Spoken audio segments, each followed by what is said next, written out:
नमस्कार, मैं विनोद कुमार शुक्ला। अड्डा पर आपका स्वागत है। गुजरात में जो कांग्रेस का अधिवेशन 2 दिन का अधिवेशन हुआ है, उसमें आज बहुत सारी चीज़ें ऐसी निकल कर के आई जिस पर चर्चा किया जाना ज़रूरी है। बहुत सारी चीज़ें कॉन्ट्राडिक्टरी भी हैं, बहुत सारी चीज़ें ऐसी हैं जो क्यों हुई ये नहीं समझ में आया है, और बहुत सारी चीज़ें ऐसी हैं क्या वो कांग्रेस को या उसके अलायंस पार्टनर्स को ही नुकसान करने वाली है, या क्यों ऐसा किया जा रहा है। इस पूरी जो बात करूँगा, इस पूरे बात को समझने के लिए इनको समझते हैं कि ये किस तरह से किया गया है। सबसे पहली बात ये कि पूरा रेजोल्यूशन में 2 तरह की चीज़ें हुई हैं। एक ये जो कांग्रेस के जो नेता प्रतिपक्ष हैं लोकसभा के, वो चाहते हैं कि वैसा हो। जैसे वो महाराष्ट्र में जब चुनाव के बाद उन्होंने बोला था कि वहाँ चुनाव की में गड़बड़ियाँ हुई हैं, तो बैलेट पेपर के माध्यम से चुनाव की वकालत कर रहे थे। तो ये बात जो है वो कांग्रेस के राष्ट्रीय अध्यक्ष के माध्यम से निकल कर के आई, जो विश कर रहे थे। दूसरा कास्ट इन्यूमरेशन की बात आई, ये लंबे समय से वो बात कर रहे थे। तीसरा, राहुल गांधी ने लोकसभा में अपने भाषण के दौरान जो भारतीय जनता पार्टी है उसको धमकाते हुए ये बोला था कि अगला चुनाव वो हराएंगे। तो उसके लिए एक नया नारा दिया गया है, नूतन गुजरात नूतन कांग्रेस। अब इसके बाद जो है दूसरा पक्ष है जो राहुल गांधी ने स्वयं कहा है। एक तो कहलवाया है अपने अध्यक्ष से, दूसरा खुद कहा है। उसमें कास्ट इन्यूमरेशन की बात है, और दूसरा उनका जो हमेशा आरएसएस बीजेपी के खिलाफ होता है कि आरएसएस बीजेपी ने कास्ट इन्यूमरेशन का विरोध किया है, लेकिन इस मामले में वो फैक्चुअली इनकरेक्ट है। इसलिए कि अभी जो बेंगलोर में जो राष्ट्रीय कार्यकारिणी जो प्रतिनिधि सभा की बैठक हुई थी राष्ट्रीय स्वयंसेवक संघ की, उसमें बहुत स्पष्ट तौर पर कहा गया था कि संघ इसके विरोध में कदापि नहीं है, बल्कि समर्थन की बात राष्ट्रीय स्वयंसेवक संघ ने कही। अब इसके अलावा जो बातें हैं कि बैलेट पेपर पर आने की जो बात कही जा रही है, तो उसका जवाब जो सामने निकल कर के आ रहा है कि कर्नाटक में चुनाव कांग्रेस इसी ईवीएम से जीती है, तेलंगाना का, हिमाचल प्रदेश का, और 99 सीट भी ईवीएम से ही मिली है। अब इसमें एक और जो महत्वपूर्ण जो पक्ष हैं जिसको कांग्रेस की राजनीति में आजकल हो रहे हैं, वो अभी तक जो अपनी उसकी राजनीति का हिस्सा है उसमें डिविसिव पॉलिटिक्स लगातार कर रही है। उसके अलावा इंस्टीट्यूशंस को डाउट कर रही है, अलायंस पार्टनर्स को डायरेक्टली इनडायरेक्टली डैमेज कर रही है, और बोस, पटेल और अंबेडकर पर रीक्लेम कर रही है। और ऐसा उसका आरोप है कि इसको एप्रोप्रिएट कर लिया है बीजेपी ने। अब बोस, पटेल और अंबेडकर क्या केवल कांग्रेस के नेता हैं, वो देश के नेता नहीं हैं? और अगर बीजेपी क्या इस देश के बाहर की संस्था है जो उन्होंने एप्रोप्रिएट कर लिया है? क्या पटेल पर, बोस पर और अंबेडकर पर किसी का अधिकार नहीं है? उस दृष्टि से तो दलित नेता होने के कारण जो दलित केंद्रित पार्टी हैं, अंबेडकर के बारे में सिर्फ उनकी बात करनी चाहिए, जो कि नहीं ठीक है, जो कि गलत है। तो ये जो डिविसिव पॉलिटिक्स है उसका एक हिस्सा ये हो गया कि बोस, पटेल पर जो उन्होंने फिर रिक्लेम किया है। दूसरा डिविसिव पॉलिटिक्स है, नॉर्थ साउथ डिवाइड कर रहे हैं। दलित, ओबीसी, ब्राह्मण, अपर कास्ट और अल्पसंख्यक डिवीज़न कर रहे हैं।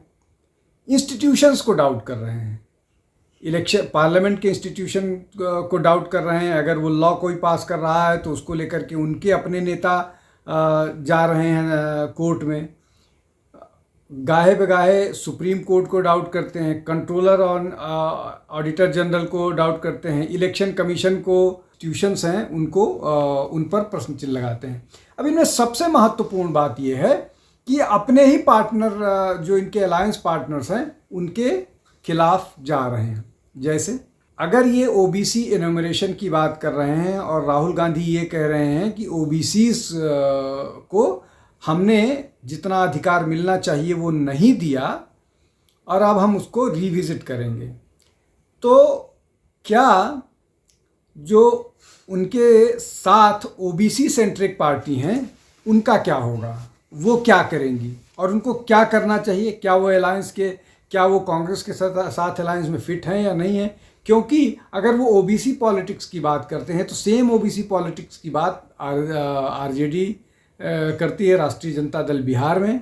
सेम ओबीसी पॉलिटिक्स की बात करती है समाजवादी पार्टी, जिसके साथ इनका अलायंस उत्तर प्रदेश में है। और इस तरह के डीएमके में भी ओबीसी पॉलिटिक्स और दलित पॉलिटिक्स होती है। उसके अलावा और भी जहाँ जहाँ झारखंड में किसके साथ जाएंगे वहाँ पर ट्राइबल पॉलिटिक्स होती है, इसलिए कि वो ट्राइबल्स की भी बात करें। तो क्या वो इस तरह से अपने अलायंस पार्टनर्स को डैमेज कर रहे हैं या अलायंस पार्टनर को क्या इस मामले में करना चाहिए? इसलिए कि आज बड़ा इंटरेस्टिंग डेवलपमेंट हुआ है। समाजवादी पार्टी ने राष्ट्रवाद की बात करना शुरू किया है, वो राष्ट्रवाद की बात कर रहे हैं। अभी तक ओबीसी मतलब उनका जो था पिछड़ा पीडीए वाला फंडा, अब वो अचानक राष्ट्रवाद पर आ गए हैं। अब वो बीजेपी के ढर्रे पर चलने की बात कर रहे हैं। अब ये मसला हो गया। इसके अलावा जो एक और डिवीज़न है हिंदू मुस्लिम डिवाइड करने की बात, जिसको अपीजमेंट पॉलिटिक्स हमेशा से कहती रही है, उस अपीजमेंट पॉलिटिक्स में भी गड़बड़ हो गया है। उसमें उस अपीजमेंट पॉलिटिक्स में गड़बड़ ये हो गया है कि अभी जो वक्त बिल आया है जिसमें मुस्लिम अपीजमेंट के लिए जिस कांग्रेस को जाना जाता है, और कांग्रेस को यहाँ तक कहा जाने लगा है कि कांग्रेस ने भारत को सेमी इस्लामिक स्टेट बना दिया है अपनी नीतियों के कारण। अब ये जो मसला है तीन का तीनों जो तीन की तीनों संसद में गांधी नेहरू परिवार के और कांग्रेस के नेता हैं, सोनिया गांधी, राहुल गांधी और प्रियंका गांधी। सोनिया गांधी राज्यसभा में थी, डिबेट में बोल सकती थी, नहीं बोला। राहुल गांधी डिबेट में पार्लियामेंट में वोट के समय आए और बोल सकते थे, नहीं बोले। प्रियंका गांधी आई ही नहीं डिबेट के लिए, वोट करने के लिए भी नहीं आई। अब बात करते हैं राहुल गांधी पर। राहुल गांधी ने अब तक 2 स्पीचेस दी है नेता प्रतिपक्ष के नाम, और वो दोनों बूमरैंग हुई हैं, दोनों उल्टा पड़ी हैं कांग्रेस पे। तो इस मामले की शुरुआत करने का काम गौरव गोगोई को दिया गया। गौरव गोगोई की कहा जाता है कि बहुत वो की, लेकिन गौरव गोगोई ने भी सिर्फ अपीजमेंट की बात की और ये बात की कि मुसलमानों को सड़क पर नमाज नहीं पढ़ने दिया जाता है, और वो शायद सड़क को भी वक्फ बनाने के प्रयास में है। अब सोनिया गांधी की बात करते हैं। सोनिया गांधी लंबे समय से संसद में हैं और वो रिटन भाषण के अलावा नहीं कुछ बोल सकती। वो एक सेंटेंस या एक शब्द से ज़्यादा नहीं बोलती हैं। पत्रकार भी उनसे पूछता है तो एक सेंटेंस बोलती हैं। तो वो न हिंदी में फ्लुएंट है न इंग्लिश में फ्लुएंट है। चूँकि वो गांधी परिवार की हैं, इसलिए उन पर जो है उन पर विशेषाधिकार है और डिसीजन मेकर है। अदरवाइज क्वालिटी के स्तर पर न वो संसद में भाषण दे पाती हैं न किसी डिबेट में। आज तक कितने दिनों से वो संसद में है, एक बार वो नेता प्रतिपक्ष के तौर पर बोली हैं और उसमें भी बहुत किरकिरी हुई थी कांग्रेस की, तो इसलिए वो अवॉइड करती हैं। वो जब अभी राष्ट्रपति का जो अभिभाषण था उसमें भी उन्होंने एक शब्द जब पत्रकारों ने पूछा तो बोला पुअर लेडी, और उसके बाद भी बड़ी चीज़, हालांकि वो बड़ा डेलिब्रेट और बड़ा श्रूड मतलब बड़ा डेलिब्रेट किस्म का वो कमेंट था और उसके कई मायने निकाले जा सकते हैं। अब सोनिया गांधी लगभग 50 साल से भारत में हैं, लेकिन फिर भी वो और लंबे समय से संसद में हैं, फिर भी वो बोल नहीं पाती हैं ना कुछ कह पाती हैं, और मतलब आर्ग्यूमेंटेटिव हो करके जो आर्टिकुलेट नहीं हो पाती हैं, नहीं कर पाती हैं। लेकिन डिवाइड करने में उनके लोगों का, जैसा मैंने बोला कि डिविसिव पॉलिटिक्स कर रहे हैं। अब एक नया डिवाइड आया है जो उनके युवा मोर्चा के पूर्व अध्यक्ष हैं BV श्रीनिवास, उन्होंने east India versus West India कर दिया है। उनको इस बात की समझ नहीं है कि ईस्ट इंडिया कंपनी जो थी वो ब्रिटेन की कंपनी थी, वेस्ट इंडिया की बात वो कर रहे हैं। वेस्ट इंडिया में कौन? वेस्ट इंडिया में गुजरात, वेस्ट इंडिया में महाराष्ट्र। तो क्या नॉर्थ साउथ के डिवाइड के बाद अब ईस्ट और वेस्ट का डिवाइड कांग्रेस करने के फिराक में है और अपने इस तरह के नेता में? इसको बोलते हैं कि जो नेता की सोच है उस सोच को किस तरह से ये और आगे लेके जा रहे हैं, मतलब जो डिविसिव सोच है उनके नेता की है उस नेता। अब इसमें एक दूसरा और उदाहरण देता हूँ। एक नदीम साहब करके नेता हैं जिन्होंने भाषण दिया था। पहले तो उन्होंने हिंदुस्तान जिंदाबाद, फिर सोनिया गांधी जिंदाबाद कर लगाया, और उसके बाद उन्होंने बोला कि सोनिया गांधी हिंदुस्तान, राहुल गांधी हिंदुस्तान। तो क्या सोनिया गांधी हिंदुस्तान है या राहुल गांधी हिंदुस्तान है? क्या चाटुकारिता की कोई लिमिट हो सकती है? क्या कांग्रेस इसी तरह से अपने विरोधियों का मुकाबला करेगी? क्या चाटुकारिता विरोधियों का आंसर है? ऐसा नहीं है। तो अब ये जो मसला है इसमें बहुत सारी चीज़ें निकल करके आई हैं। एक तो ये कि जो डिविसिव पॉलिटिक्स है, राहुल गांधी हमेशा की तरह से फैक्चुअली गलत रहे हैं। सोनिया गांधी बोल नहीं सकती हैं, इसलिए लिखा हुआ भाषण पढ़ती हैं, हमेशा से वीडियो बना देती हैं, उन कॉलम्स लिखा जाता है, लेकिन पार्लियामेंट में नहीं बोल पाती। इस बात पर बहुत चर्चा होती है कि प्रधानमंत्री जो है वो मीडिया से प्रेस कॉन्फ्रेंस नहीं करते हैं, जबकि वो मीडिया से पार्लियामेंट में मिलते हैं, बात करते हैं। तो क्यों इस बात पर चर्चा नहीं होती कि सोनिया गांधी पार्लियामेंट के डिबेट में हिस्सा लें? इतनी वरिष्ठ नेता हैं, तो क्या छिपाने की कोशिश की जाती है कि वो 50 साल में 52 साल में न हिंदी सीख पाई और अंग्रेजी तो बोलने में क्या है? तो वो भाषा है या आर्टिकुलेशन है?